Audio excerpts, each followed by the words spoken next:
हाय everyone, welcome back. So हमने last video में types of operating system देख रहे थे। हमने सीरियल प्रोसेसिंग सिस्टम और बैच ऑपरेटिंग सिस्टम को कवर कर लिया था। अभी हम देखने जा रहे हैं multi programming operating system. So basically ये करता क्या है, ये ना सीपीयू का यूटिलाइजेशन इंक्रीज़ कर देता है। ये पॉइंट सबसे इम्पॉर्टेंट है। आपको multi programming, multi processing, multi tasking में कन्फ्यूज़न नहीं होना चाहिए। Multi programming operating system batch operating system के बाद आया था। इसने सीपीयू का यूटिलाइजेशन को इंक्रीज़ किया था। ये भी इन जनरल यहाँ पर भी हमारा एक से ज़्यादा प्रोसेस एक टाइम पे नहीं हो रहे। सीपीयू में एक टाइम पे एक ही टाइप का प्रोसेस रन कर रहा है, ठीक है। पर ये हमको ऐसा इल्यूजन क्रिएट करता है कि हमारे एक से ज़्यादा प्रोसेसेस एग्जीक्यूट कर रहे हैं सेम टाइम पर। अभी कैसे करता है उसको हम देखते हैं। The most important aspect of job scheduling is the ability to multi program in increasing the CPU. तो जो मोस्ट इम्पॉर्टेंट एस्पेक्ट है जॉब शेड्यूलिंग का, वो यही एबिलिटी होती है कि आप मल्टी प्रोग्राम करवा सको, ठीक है। ये इंक्रीज कर देता है सीपीयू का यूटिलाइजेशन बाय ऑर्गेनाइजिंग जॉब्स को ऑर्गेनाइज करके इस तरीके से that CPU always have one job to execute. मैं आपको बेसिकली समझाती हूँ क्या होता है। ऑपरेटिंग सिस्टम का काम क्या होता है, वो रैम होती है, यानी प्राइमरी मेमोरी पे उसका कमांड होता है। सो वो रैम के अंदर बहुत सारी जॉब्स को रख लेता है, ताकि जैसे ही एक जॉब एग्जीक्यूट हो उसके बाद वो दूसरी जॉब को एग्जीक्यूट करे, उसके बाद तीसरी जॉब को एग्जीक्यूट करे। फास्ट इतनी जल्दी कॉन्टेक्स्ट स्विचिंग होती है कि हमको वो इल्यूजन प्रोवाइड होता है कि हमारे जॉब्स एक टाइम पे एक से ज़्यादा जॉब हम कर पा रहे हैं एग्जीक्यूट, पर ऐसा इन रियल नहीं होता है, ठीक है। सो इन द मेन मेमोरी, देखो यही बात लिखी है, वो क्या करता है, सेवरल जॉब्स को मेन मेमोरी में रखता है साइमल्टेनियसली और पिक करता है उन जॉब को और फिर उनको एग्जीक्यूट करना चालू कर देता है। One of the job in the memory the processor could be kept busy most of the time. जो प्रोसेसर है वो इसलिए क्या होता है, इस तरीके से प्रोसेसर हमेशा थोड़ा बिजी रहता है बाय स्विचिंग इस उसका अपना अटेंशन को स्विच करता रहता है एक प्रोग्राम से दूसरे प्रोग्राम में simultaneously. Additionally, the input-output transfer would overlap the processor. अब यहाँ पे वो प्रोसेस को ओवरलैप कर लेता है activities as well as the program is waiting for input output transfer. अब जैसे लेट्स से कि कोई भी प्रोसेस आया उसकी अगर डिमांड इनपुट आउटपुट डिवाइस की है तो उसको वो प्रोवाइड किया जाएगा। वो मेमोरी का टाइम वेस्ट नहीं करेगा, यानी कि यहाँ पर हमने क्या करा, जो सीपीयू का आइडल टाइम होता है उसको हमने बहुत हद तक डिक्रीज़ कर लिया। क्यों? क्योंकि वो आइडल बैठ ही नहीं रहा है। द प्रोसेस का हाँ, तो यहाँ पे क्या होता है, another program can be use processor. अब क्या है, प्रोसेसर क्या है, दूसरे काम में यूज़ हो जाएगा। जिसको रियली प्रोसेसर चाहिए उसको प्रोसेसर मिल जाएगा, जिसको इनपुट आउटपुट डिवाइसेस चाहिए उनको इनपुट आउटपुट डिवाइसेस मिल जाएंगे। तो इस तरीके से सीपीयू कभी खाली नहीं बैठता, ठीक है। The process continue until all programme finish running. ये प्रोसेस चलता रहता है जब तक कि सारे प्रोसेस अपना काम करना बंद ना कर दें, ठीक है। सारे प्रोग्राम अगर रन हो जाएंगे तो उसके तब तक वो चलता ही रहेगा और इन जनरल ये काम होता ही रहता है। जब सारे प्रोसेस कंप्लीट हो जाएंगे तभी सीपीयू आइडल बैठ सकता है, ठीक है। अब इसके एडवांटेजेस क्या है, हाई सीपीयू यूटिलाइजेशन। अच्छा, 2 पॉइंट और बताने, तो ये पॉइंट आप इसके अंदर ला सकते हो कि ये एक हमको इल्यूजन प्रोवाइड करता है, ठीक है। और दूसरा है कि ये नॉन प्रीएम्प्टिव नेचर का होता है। नॉन प्रीएम्प्टिव से मतलब होता है कि प्रोसेस से प्रोसेसर तब तक नहीं छीनेगा जब तक कि उसका काम कंप्लीट ना हो जाए, ठीक है। जब तक वो अपना काम कर देगा जब तक वो बोलेगा नहीं कि हाँ मेरा हो चुका है, जब तक प्रोसेसर उससे प्रोसेसर नहीं ले लेगा, ठीक है। हाँ, तो एडवांटेजेस देख रहे थे। So high CPU utilization, CPU का यूटिलाइजेशन इंक्रीज हो रहा है, किस में हो रहा है, मल्टी प्रोग्रामिंग ऑपरेटिंग सिस्टम में। It appears that many programs are allocated to CPU almost simultaneously. ऐसा लगता है कि एक टाइम पे ज़्यादा प्रोग्राम एलोकेट कर दिए सीपीयू के अंदर साइमल्टेनियसली, ठीक है। यानी कि बेसिकली इल्यूजन डिसएडवांटेजेस भी देख लेते हैं। जॉब में हैव डिफरेंट साइज, जॉब के अलग अलग साइज हो सकते हैं। किसी को प्रोसेसर खाली 2 मिनट के लिए चाहिए, ठीक है। किसी का काम 3 यूनिट में हो जाएगा, किसी का 4 यूनिट में, तो वो डिपेंड करता है, अलग अलग साइज़ के जॉब्स होते हैं, ठीक है। Therefore memory management is needed to allocate them. इसीलिए हमें मेमोरी की ज़रूरत है कि उसको आप मैनेज करके आप लगा दो कि हाँ ये इस तरीके से एग्जीक्यूट होगा, ठीक है। Many jobs may be ready to run on CPU which implies that we need CPU scheduling. अब बहुत सारी जॉब्स जो है वो CPU के अंदर रन करने के लिए तैयार हो रखी हैं, ठीक है। तो इस तरीके से हमें क्या है, आपको CPU का शेड्यूलिंग भी चाहिए। अच्छा, यहाँ पे शेड्यूलिंग से क्या समझते हैं, अभी आप 3rd यूनिट में पढ़ेंगे, जिसमें FCFS यानी कि first come first serve, shortest job first, ये सारी रॉबिन्स सारी चीज़ें आएंगी। वो उससे समझ में आएगा कि किस तरीके से ऑपरेटिंग सिस्टम डिसाइड करता है कि किस तरीके से चलिए तो अब आगे देखते हैं। ठीक है, अब आता है हमारा टाइम शेयरिंग ऑपरेटिंग सिस्टम, या फिर इसको हम मल्टीटास्किंग ऑपरेटिंग सिस्टम भी बोलते हैं, ठीक है। तो ये भी हमको इल्यूजन प्रोवाइड करता है। इन रियली ये भी हमको एक टाइम पे एक ही प्रोसेस रन कर रहा होगा, पर हमको ऐसा लगता है कि हमारा एक से ज़्यादा प्रोसेस रन कर रहे हैं एक टाइम पर, ठीक है। तो ये ना प्रीएम्प्टिव नेचर का होता है। जो अभी हमने पढ़ा वो था नॉन प्रीएम्प्टिव नेचर का, यानी कि वो प्रोसेसर जब तक नहीं छीनता जब तक ये प्रोसेस का काम कंप्लीट ना हो जाए।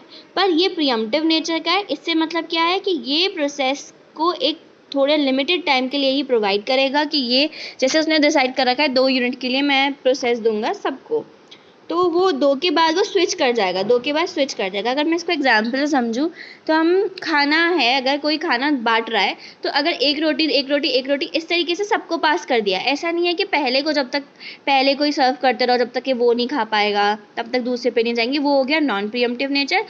और प्रीएम्प्टिव नेचर का मतलब है कि वो दो करके आगे आगे जाता जा रहा है। तो ठीक है, तो यही मेथड अच्छा है, ताकि क्योंकि जब तक सब लोग अपना फिनिश करेंगे, इस तरीके से आप एग्जाम्पल से समझ पा रहे होंगे थोड़ा सा, ठीक है। तो मल्टी प्रोग्रामिंग प्रोवाइड करता है हमको ऐसा environment in which various system resources were utilize effectively. आपको ये वाली बात समझ में आई होगी। इस तरीके से हमारा एनवायरमेंट को क्रिएट किया गया है कि सिस्टम के अंदर के जो यूटिलाइजेशन है रिसोर्सेज का वो इंक्रीज हो सके, यानी कि एफिशिएंट हो सके, ठीक है। But it does not provide multi user interaction. यहाँ पर भी इसने हमें मल्टी यूज़र इंटरेक्शन प्रोवाइड नहीं किया है with the complete system. It is the logical extension of multi programming. देखा जाए तो यह अभी मल्टी प्रोग्रामिंग का ही एक लॉजिकल थोड़ा सा एक्सटेंशन है, ठीक है। Time sharing is a technique which enables many people located at the various terminal. आखिर टाइम शेयरिंग में होता क्या है अब? तो ये एक ऐसी टेक्निक है जिसमें बहुत सारे पीपल्स को इनेबल मिलता है। अब लोकेटेड एट वेरियस टर्मिनल, अब जैसे मैं आपको इसको एग्जांपल समझाती हूँ। IRCTC की ऐप है, तो एक टाइम पे जनरली वो एक ही इंसान उस सीट के लिए रिजर्व कर पा रहा है, उस कोच के अंदर उस सीट के लिए एक ही बंदा उसको एक्सेस कर पाएगा। बाकी सबको लगेगा कि हमने भी इसके लिए अप्लाई किया, पर जो भी वो इंसान आएगा वो हर टर्मिनल से उनको लगेगा कि पर प्रोसेसर एक ही को मिलेगा, यानी वो सीट एक ही को मिलेगी, राइट। इसी तरीके से समझते हैं, ठीक है। तो to use particular computer system at same time, processor time which is shared among multiple user. जो प्रोसेसर का टाइम होता है वो बहुत सारे यूज़र्स के बीच में शेयर हो जाता है simultaneously in terms as time sharing. इसी को हम टाइम शेयरिंग कहते हैं, ठीक है। The main difference between the multi programming and the time sharing is, ये इंपॉर्टेंस है। अच्छा, आप ना ये डिफरेंसेस कर लीजिएगा, ये बहुत इंपॉर्टेंट होते हैं, ठीक है। Multi programming and the time sharing में सबसे बड़ा डिफरेंस यही है कि जो मल्टी प्रोग्रामिंग है उसका जो मेन ऑब्जेक्टिव होता है वो ये होता है कि वो प्रोसेसर का जो यूज़ है वो मैक्सिमाइज़ कर सके। पर हम टाइम शेयरिंग का देखें तो ये रिस्पॉन्स मैक्सिमाइज़ करता है, यानी रिस्पॉन्स टाइम जल्दी मिलता है। अच्छा, अगर मैं प्रीएम्प्टिव नेचर का था तो 2-2 मिनट बाद अगर मैं स्विच कर रही हूँ सबसे, ठीक है, तो इससे क्या हो रहा है, रिस्पॉन्स टाइम जल्दी मिल रहा है सबको। अगर एक ही बंदे के लिए मैं वेट करूँ कि यही खाना कंप्लीट करे तभी मैं आगे रोटी दूंगी, तो इस तरीके से बाकी का वेट टाइम बहुत इंक्रीज़ हो जाएगा। तो ये हमारा रिस्पॉन्स टाइम जल्दी से इंक्रीज़ कर रहा है, ठीक है। Multiple jobs are executed by the CPU by switching between them. Multiple job execute हो जाती है CPU के अंदर जब आप स्विच करते हो, ठीक है। बट द स्विच बिटवीन इस इतना फ्रिक्वेंटली हमारा जो स्विचिंग होती है, दस user can receive an immediate response. ऐसा लगता है यूज़र को एकदम इमीडिएटली रिस्पॉन्स मिल गया है। CPU bound is divided in different time slot. CPU का जो बाउंड होता है उसको हम डिफरेंट स्लॉट्स में हमने डिवाइड कर रखा है depending upon the number of users using the system. This switching off CPU between the 2 user, ये जो स्विचिंग हो रही है 2 यूज़र्स के बीच में, is so fast that the illusion, ये एक इल्यूजन क्रिएट करता है कि एक से ज़्यादा प्रोसेस हमारे रन कर पा रहे हैं, ठीक है। Operating system users use CPU scheduling, इसमें CPU शेड्यूलिंग का इस्तेमाल होता है, and multi programming to provide each user with the same portion of time. अब इसके एडवांटेजेस देखते हैं। पहला एडवांटेज ये है कि वो रिस्पॉन्स टाइम इंक्रीज करता है, so provide advantage of quick response. Second है कि जो भी डिप्लीशन ऑफ सॉफ्टवेयर होता है उसको अवॉइड करवाता है। रिड्यूस CPU का आइडल टाइम, क्योंकि वो स्विच करता जा रहा है जल्दी जल्दी, उसके पास आइडल टाइम उसका बहुत रिड्यूस हो जाता है। ठीक है, अब डिसएडवांटेज क्या है इसके? Problem of reliability, and the second one is question of security, क्योंकि अगर एक बहुत सारे प्रोग्राम अगर CPU के अंदर साथ में बैठे हुए हैं तो क्या होता है, उसके बाद में उनमें सिक्योरिटी ब्रीच हो सकते हैं, तो वहाँ पे ब्रीच हो सकता है, तो यानी कि सिक्योरिटी हमारी बहुत रिड्यूस हो गई। तो क्वेश्चन आता है हमारी सिक्योरिटी और इंटीग्रिटी का of user program and data. Moving to the fifth one which is multi processing operating system.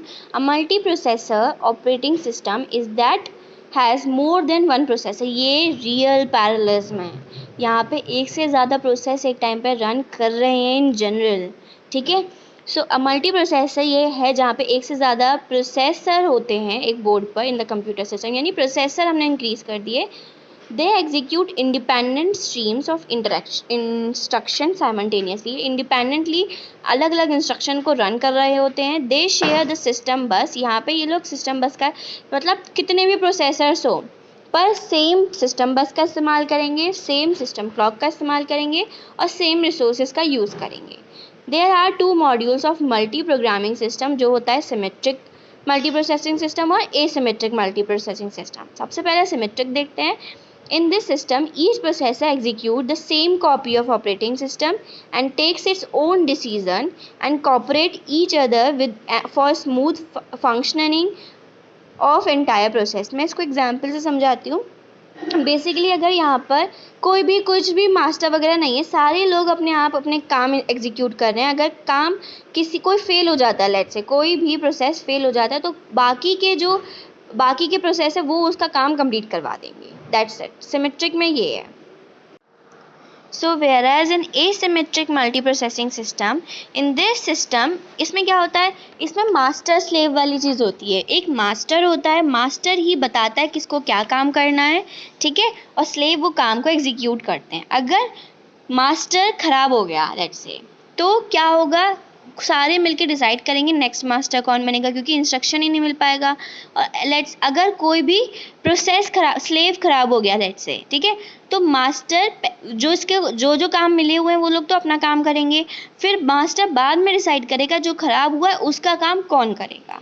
Simple, ये होता है asymmetric multi processing system. Real time operating system, ये primary objective of real time operating system is to avoid the quick response.